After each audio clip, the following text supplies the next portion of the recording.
little bit about the video production process in more detail. This sort of becomes the nexus of three challenges: connectivity, bandwidth, and storage. And if you get it right, hopefully it will scale at a sustainable cost. That's really the goal here. ASU has had the same challenge for over a decade.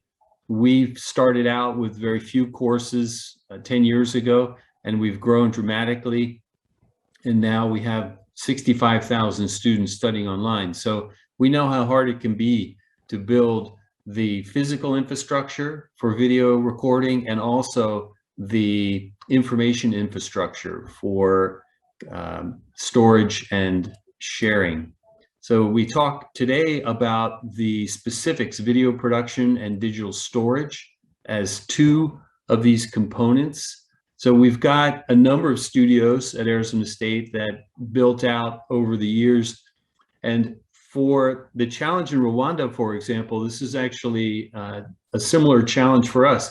We have a very, very dispersed organization across multiple campuses and multiple academic units. So we have a two-tiered type of system where there are some primary studios in our operating unit called Ed Plus that support online video development. And then we have other smaller studios that are more nimble for academic units that are outside of the traditional online course development process. Both of them are important and have similar challenges. So I think you can build a distributed system that will allow you to create a minimum viable product in your video production, and then that becomes part of your infrastructure for supporting your online and on-campus options. So we think of this as part of a 3-for-1 benefit. When you build the digital video production process, you'll be able to use it for online courses. You'll also be able to use it for your hybrid courses. And this is something that we discovered along the way. All of the videos that we were making for online had a second use in their hybrid course version. This enables innovation around the pedagogy for your campus courses. Many faculty members who taught online told us they got as much benefit out of that video production in their on-campus course as they did for online. So that's another benefit. And the third one is for faculty development. Many of you have already explored the ASU faculty development website, and you'll find that when you build your infrastructure for creating and storing videos, you now have faculty training that you can do, where you can make a video such as this and share it with faculty members at a much more efficient rate than if you had to do a workshop for every group of faculty.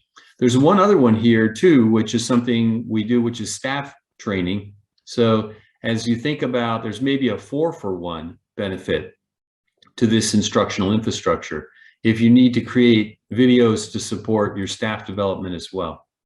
So the process really requires a variety of skills. We talk about faculty training and graphic design as the first two. There's a need for the infrastructure for web connection and slide software. That could be PowerPoint slides or Google Slides. And then there's the support role. So in each case, I'll talk about what is the specific need, what's the infrastructure, and what's the personnel that are required. As you think about the role of the instructional designer, that person is the faculty's primary support. So training and slide development are important. Then you have the recording process and the post-production editing. That's going to require the studio that we'll talk about today and a video producer. There has to be someone there to guide the faculty member through that process. So these are now two distinct roles. If you don't have the funding and the capability to hire two people, then an instructional designer may be able to provide sufficient support to get started for faculty video, but it's often a distinct skill set. And I'll talk about the technical components of that also. Then you have the video storage, as we were just talking about, media storage, and the technologists. These would be the people who you would invite to our next conversation when we're talking about storage and connectivity. So think about who on your campus, a director of IT or director of your physical infrastructure, who would be playing that role, making those decisions about media storage. And then finally, the reason why we're doing this is to share the video with the students and to observe their usage. So you've got your video server and data collection process, and oftentimes you'll want to have someone like a learning analyst, or again, an instructional designer who understands how to read the data to help the faculty member understand what are the students watching, when are they watching it, how long are they watching a video. If the faculty member recorded a 30-minute video, but most of the students are dropping out after 10 minutes, then that indicates a need for improvement. So we've found over time, we've added these additional roles. You don't necessarily have to go and hire a learning analyst tomorrow, because a faculty member can be trained to know how to read the data from these systems, or an instructional designer can be asked to do that as well. But eventually, it would be wonderful if you had all of these different skills within your organization. So thinking about this as a minimum viable product, I would say instructional designer and video producer are the minimum. And then if you have the additional resources for learning analysts and a dedicated technologist, that would be awesome. That would be the best case scenario. So this is a simplified version of the video production process. 10 years ago, we outsourced a number of these production processes to a partner. You'll hear them referred to as online production manager, OPM. They can possibly do the video production for you at an affordable cost. So before you start building your own studio, you should scan your market and see if there is an OPM who would be willing to do it. They have already invested the capital. They may already have all of the skills that you're looking for, and they can do it fast. So it could accelerate the process. I would encourage everyone to think about that as a viable alternative to building your own. At some point, when you get big enough and you have enough volume, then you switch over to a local solution. And that's what happened to us at Arizona State.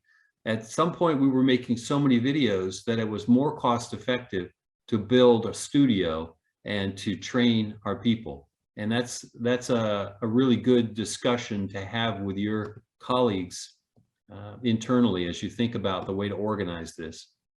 We may need to do a session just on creative ways to compensate and reward employees at some point down the road.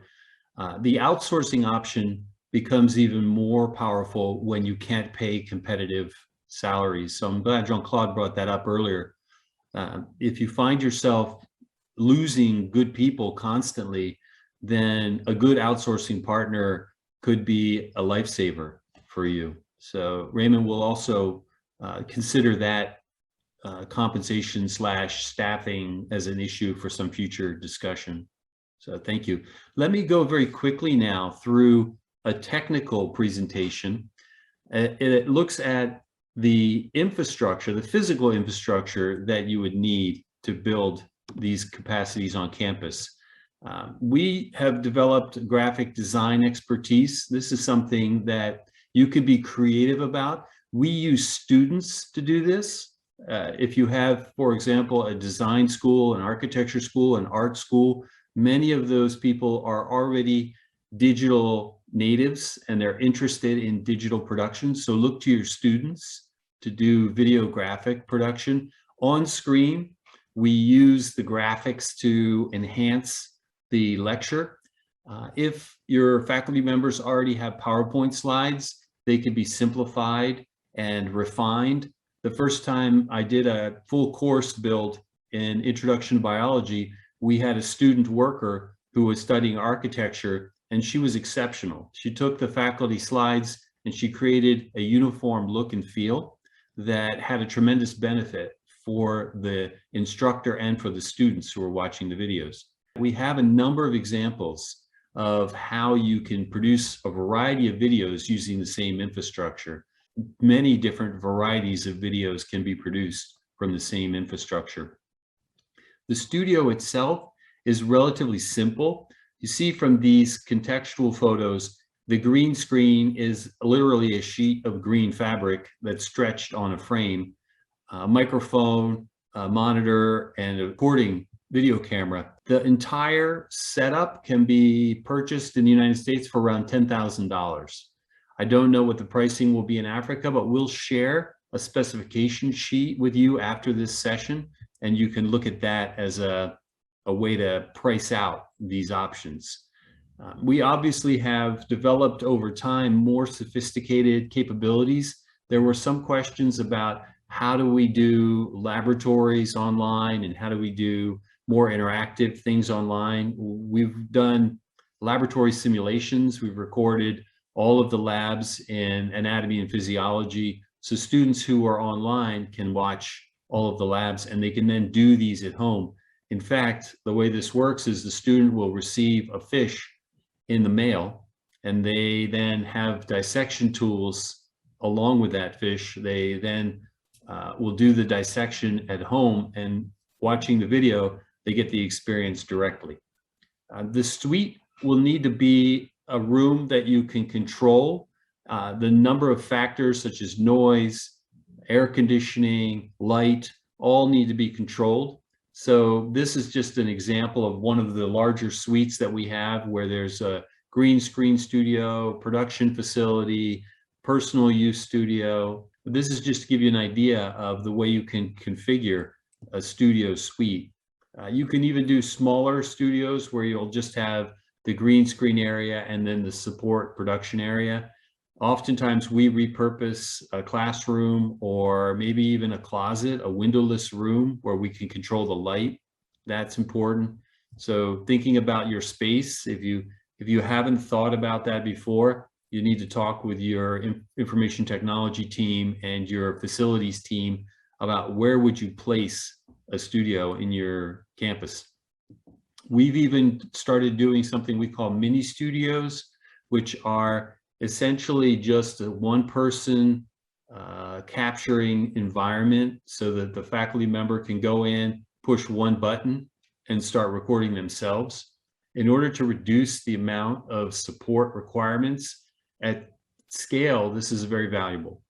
Some faculty members will get very good at making videos, and you can just put them in a studio and tell them, this is how you do it, press the button to record, and they go ahead and record. This is what that looks like. Essentially a simple room with a large monitor so they can follow their slide deck, and the tablet that you see on the desktop there, it's called a Wacom tablet, is something they can write on so they can actually annotate the slides as they speak. Again, take a look at the ASU options in the library and you'll get a feel for the way the videos are used in these different capacities. We often find now that the faculty are recording at home as well. Given the quality of the cell phones, you're getting very, very good video from your phone now. The challenge is typically the audio. So we have a high-level microphone that we can loan to our faculty members if they want to record at home. They sign out the microphone so they get a high-quality audio. Otherwise, the phone audio is very, very poor and generally doesn't rise to the level of quality that students would expect. So thinking about that as a way to expand your capabilities without expanding your cost. Now, eventually, the videos have to come back into your environment. So when we talk about storage, and bandwidth, that's going to be a factor. But recording can happen now just about anywhere.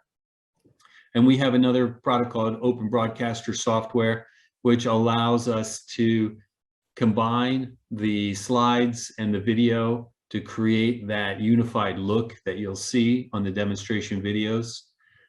These are the kinds of products that will depend a lot on your local staff, what they're comfortable with, what they're familiar with. If they've done video production before, they're probably going to have a preference for editing and managing their videos. So thinking about how you want to manage that process is going to be a team conversation. And then within the lighting component, I put this in just so you can see, to get good lighting, you have this 3-point studio lighting technique that includes background lighting, fill lighting, and key lighting. This is something that the video production people would worry about, making sure there's adequate and appropriate lighting throughout the videos. And then we get into the specifics of the recording, storage, sharing, editing type of process. You can see we have a 12 terabyte, just to highlight one element here, 12 terabytes of video RAID, so we can capture all this video and store it in one place. That may be something that is beyond your financial capability or your technical support capability. So thinking about this in context is really important. And then I've got another example of that here. So you can see we have a network storage device that's attached to our video recording. And then there's production in the background in the different environments. Just thinking about that, again, at a detailed level, this is something you can share with your information technology staff and ask if they already have this capacity or if they need to acquire it or outsource it.